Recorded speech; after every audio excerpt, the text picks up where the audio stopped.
Buenas tardes, nosotros somos la mesa de trabajo número uno, compuesta por Diego Pereira, Pablo Umaño y mi persona Mónica Cueva, y les vamos a presentar nuestro experimento sobre un generador eléctrico casero. A modo de introducción, cabe destacar que los motores eléctricos son máquinas que transforman la energía mecánica obtenida de una fuente de tensión o pila en energía eléctrica al originar un movimiento. El experimento consiste en la atracción y repulsión entre dos imanes, lo que induce al movimiento. Además, el campo magnético inducido en la bobina se debe a la corriente que circula por el espiral del cable. Así se obtiene un imán artificial. Sin embargo, en el imán, dicho magnetismo es propio del material debido a su naturaleza magnética. A continuación, vamos a presentar la lista de materiales requeridos. Para el experimento es necesario imanes circulares y rectangulares, tubos PVC, taladro, brocas de sierra, multímetro, cautín, diodos y capacitores, bobina, conmutador, además de barra roscada, cable AWG, tornillo roscado, barniz, resina epoxi, roles, tornillos Allen, tornillos hexagonales y una fuente de vibración. A continuación vamos a presentar el desarrollo del proyecto. Midiendo la continuidad de la primera bobina, en uno no hay continuidad con un valor diferente de 1, indica que si hay continuidad en la bobina, y si medimos la resistencia nos indica un valor de 1.2 en la bobina pequeña.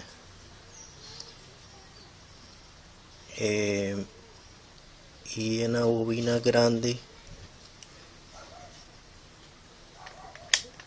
para medir la continuidad de la bobina grande,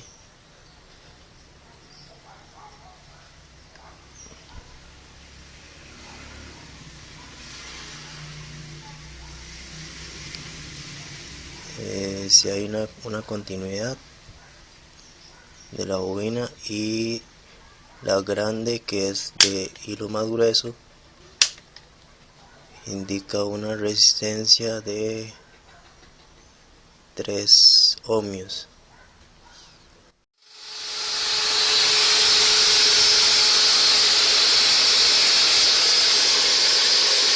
Por lo visto tampoco hay voltaje, si hay continuidad, pero no hay voltaje en la primera.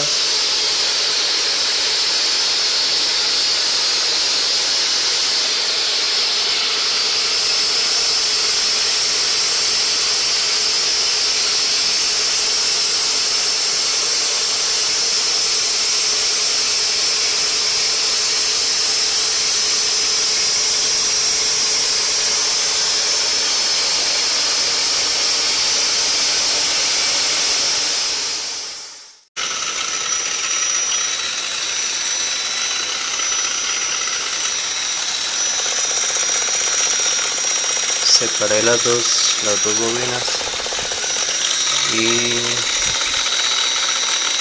para poder ver el otro disco,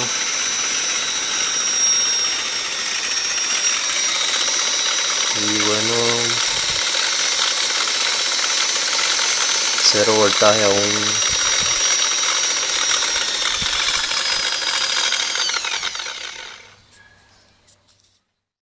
Una de las razones por la cual tal vez no funcionara o generara el voltaje que se esperaba es que también el rotor interno de la bobina quedó un poco delgado o alejado de la pared de la bobina, o incluso de las barras, entonces tal vez eso. Sin embargo, a pesar de que hay continuidad en la primera bobina, los imanes parecieran o el campo magnético que ellos generan pareciera no tener efecto sobre la bobina, ya que ni siquiera alumbra el bombillo, un bombillito pequeño, a pesar de que el multímetro sí mide continuidad y una cierta resistencia.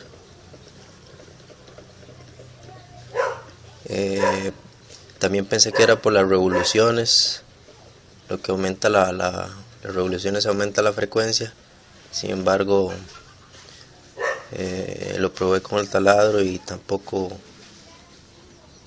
hubo mayor contribución. A pesar de que los imanes son bastante fuertes, son de neodimio, tienden a descascaronarse la parte de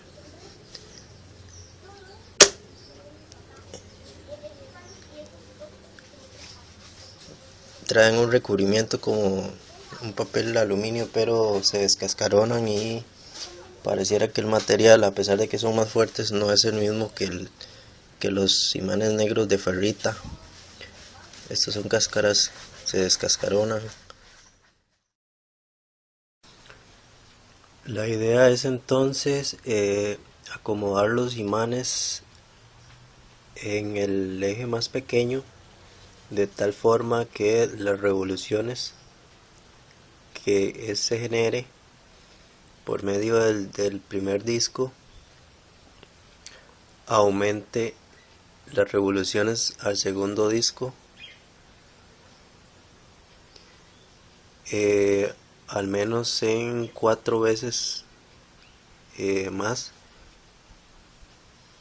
lo que gira el primero, para así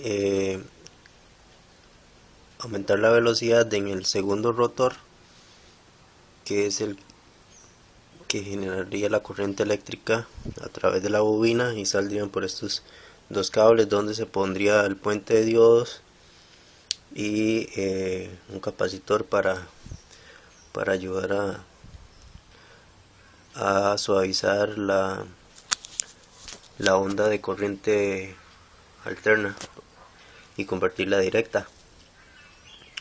En realidad la bobina chiquitita no sería necesaria. Lo que hay que encontrar es la forma de hacer girar eh, un tipo de movimiento perpetuo por medio de imanes o algo así, eh, que haga girar el primer disco y genere revoluciones en el segundo disco, sin la necesidad del taladro que ya usamos para efectos de prueba. Eh, hay que seguir haciendo pruebas porque eh, posiblemente bueno, posiblemente no, de hecho la posición de los imanes tiene que ver mucho en como se ve acá en el efecto para generar el torque del primer disco al segundo disco, la distancia que hay entre los discos y la pared, que cambia la polaridad o invierte la dirección de giro de los discos, eh, tiene que ver bastante. El problema acá es que si uno los acerca mucho, lo que hace es que tiende a frenarse o a pegarse a los tornillos. Entonces esa distancia es primordial averiguarla, eh, y también hay que cambiar el rotor por un rotor un diámetro un poco más grande, que quede más cercano, que el giro sea más cercano a la pared interna de la bobina, y seguramente se quitarán estas barras para que el giro sea aún más cercano a la pared de la bobina. Entonces sería un núcleo prácticamente al vacío, un núcleo de aire sin nada permeable magnéticamente, y ver si hay cambio en el voltaje, porque de momento los resultados es que no estamos obteniendo ningún voltaje a pesar de las revoluciones que ya le imprimimos por medio del taladro, sin ningún resultado positivo hasta el momento. Como resultados, pudimos construir el prototipo inicial para realizar la prueba. Además de eso, se pudo medir la continuidad para verificar que no hubiera nada mal en las bobinas. Sin embargo, como se pudo ver en el video, No se pudo recopilar valores de voltaje en ninguna de las dos bobinas.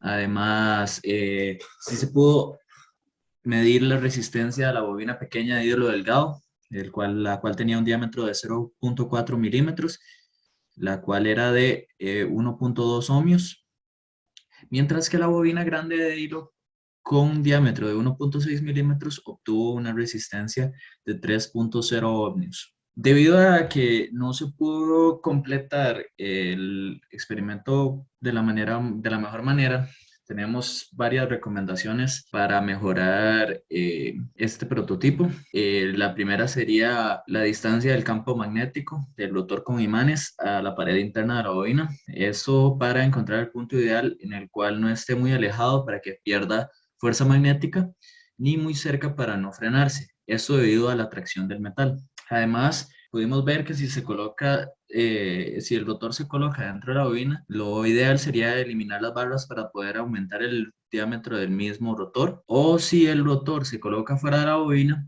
el espacio interior que queda vacío se puede rellenar por un único núcleo permeable magnéticamente, lo cual podría generar una diferencia dentro del prototipo. Además, luego del trabajo realizado, se logró observar con base en la parte teórica que el voltaje decae más rápido en cable delgado que en cable grueso con el consumo de corriente. Además, aunque la bobina grande tiene casi 800 vueltas, una sola bobina genera menos voltaje que si fueran varias de menor cantidad de vueltas conectadas en serie. Asimismo, pudimos observar el fenómeno del aislamiento, ya que para que el generador eléctrico cumpla su función, no debe de haber contacto entre el núcleo, la bobina y el rotor. Finalmente, se observó que el cable delgado genera más tensión que el grueso, pero la capacidad de corriente es menor.